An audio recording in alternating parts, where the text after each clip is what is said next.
What's this blob under my car here? What? You lazy, worthless cat. Get out of here. You're the one that put all those paw prints on the hood after I waxed this car. Yeah.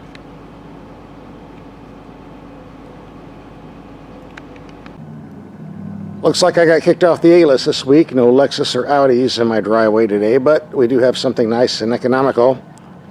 Let's take a peek and see what it is. Looks like a 2019 Kia Forte.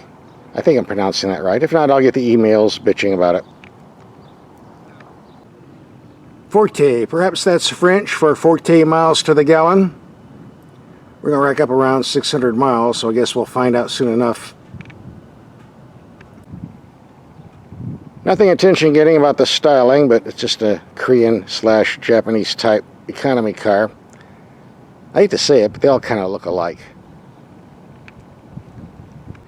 It's safe to say that most people who buy a vehicle like this are interested in economy and value. They aren't interested in attention-getting looks, as a rule anyway.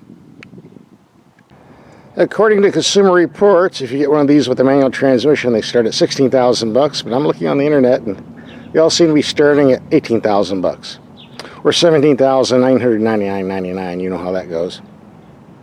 Ours was loaded up with all the options, though, a bit more. Here's a list of standard equipment. Pardon my shaky hand, but all my tripods broke.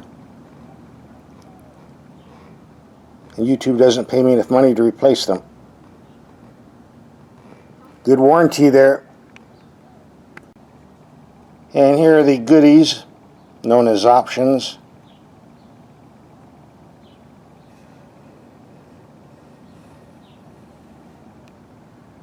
And the total tab. Here's the claimed fuel economy. Is it real or fake? We'll find out. We're going to rack up about 500 to 600 miles.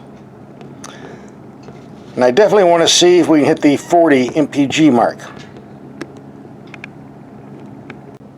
According to the window sticker, all the other lights are LEDs, but they're not very clear on the headlights, so let's just take them out in the dark and see how they work, LED or not. Well, it's dark enough. Let's see how these headlights do, and since I looked at them, I'm told these are the optional LEDs, so they better be bright.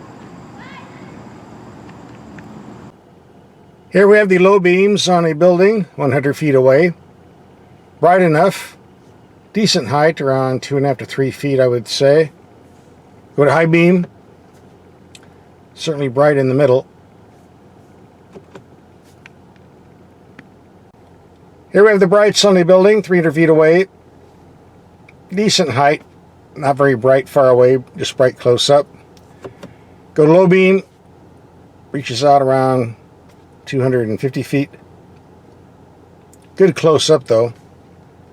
Adequate for city driving. But if you're far away, you'll need the brights. And here's the engine that's supposed to crank out that nice fuel economy, 2 liters, 147 horsepower. It's hooked to a CVT transmission, but they call it the IVT, Intelligent VT. Not sure what that means, other than the fact it's supposed to be smarter than a common rubber band CVT, automatic transmission. Next to the shifter, we have a button that says Drive Mode. That gives you normal for everyday driving, sport if you're in a hurry, or smart computer-operated mode, which will put you in normal, sport, or eco, depending on driving conditions. All of my driving in this video will be in normal mode unless I tell you otherwise. But we will be doing some smart mode for maximum fuel economy at the end of this video. As far as the rest of the cabin, very simple climate controls. Anyone can operate this without reading the owner's manual. Simple steering wheel controls. Nice instrument cluster design. A very large trunk, and yes, there is actually a spare tire under there with more storage room. I did not care for the rocker panel design. Dirt, sand has a way of building up on the shelf, which I call the dirt shelf. Look at that. Gets on your pants. Why do car makers do this? A door that goes all the way down to the bottom keeps everything clean, but they didn't do that here, so If you live somewhere where there's a lot of rain and snow, you might want to keep some rags in the trunk to wipe this down. Okay, first half of the video is show and tell. Second half, we go out and do some actual driving. The electric power steering on this car is very nice, has a decent hydraulic feel. Good response. Nice feedback. I don't think there will be any complaints. I usually don't do cornering tests on economy cars, but we're here in the turning circle, so why not? Let's just do it anyway.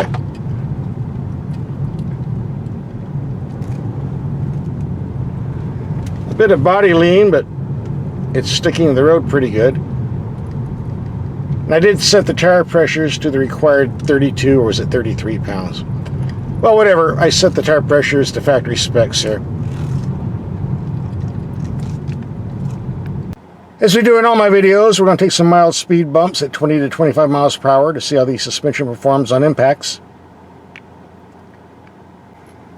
Some other automotive testers, either on YouTube or in print, have been telling their readers or viewers this vehicle has a horrible ride. I don't know what they're talking about. I've driven this at least 100 miles already, and it seems pretty smooth to me, but here's the test. We'll find out for sure. So away we go. We'll keep it at 20 miles per hour. A bit of movement, but no shock waves coming in. Pretty smooth. Here comes bump number 2. Again, smooth enough. Number 3. Very quiet. Here comes the nasty one. Hang on. Not too bad, really. All these other journalists who complain about the ride, I can guarantee you they never check the tire pressures. I bet you every vehicle they were bitching about was way over spec. If you're looking for a car with quick acceleration, you're probably not going to find it here. The fact we have a CVT transmission should be a hint. Even in sport mode. Gonna take a while to get going. But once it does, not too bad.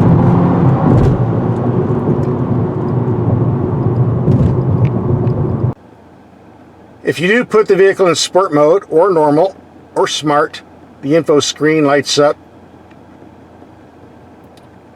Reminds you what you have. Fun to play with, isn't it? The only real beef I have in daily driving is the way the dash reflects into the windshield. You might have noticed that already.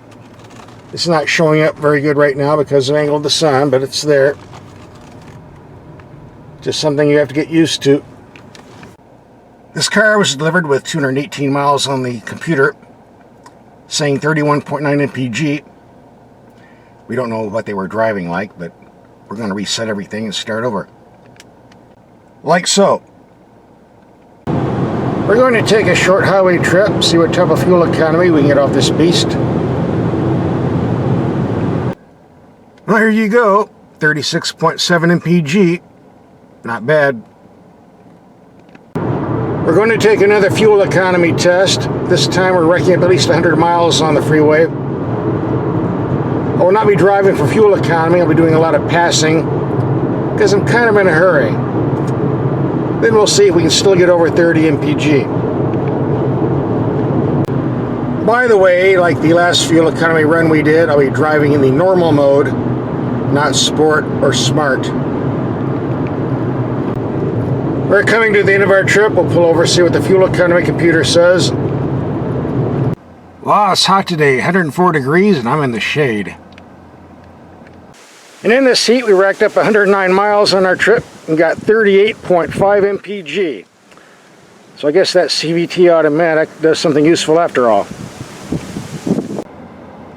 We're going to reset the computer to 0, do one more freeway trip, and this time I'm really going to make an effort to hit the 40 mpg mark. I wasn't before. I will this time, I promise. And instead of driving in the normal mode, as we did the first 2 times, I want to put it in the smart mode, which will allow the computer to put it in the eco mode. This isn't the most comfortable car I've driven on long trips, but considering the size and price, it's not too bad. There's some wind noise going past my ears and thumping noises from these tires, but other than that, no big deal. As far as drivability goes anyway. Now these seats, they're okay for the first hour.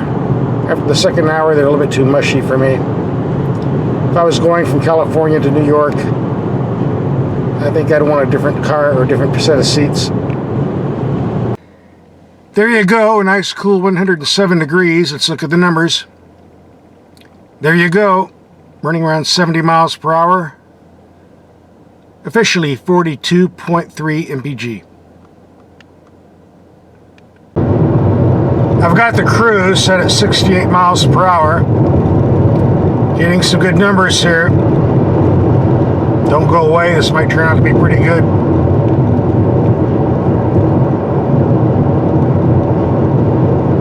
That's what I like, quality sheet metal workmanship. Unbelievable. Well, I guess our freeway trip's coming to an end from the traffic I'm seeing. Let's look down at the computer and see if we can get some figures. I tried to keep it around 65 miles per hour. I see we're doing probably around 61. But it's the fuel economy that counts. I'd say that's hybrid territory.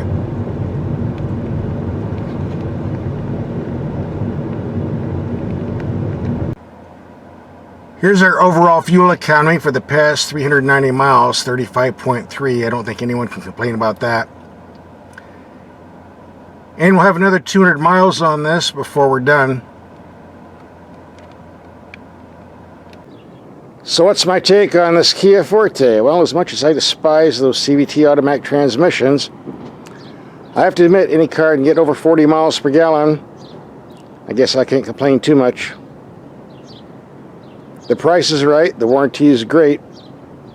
Give it a look if you're looking for a nice economy car. Time to get out of this heat. Here's some links to other fuel miser cars we've driven. Just click and watch.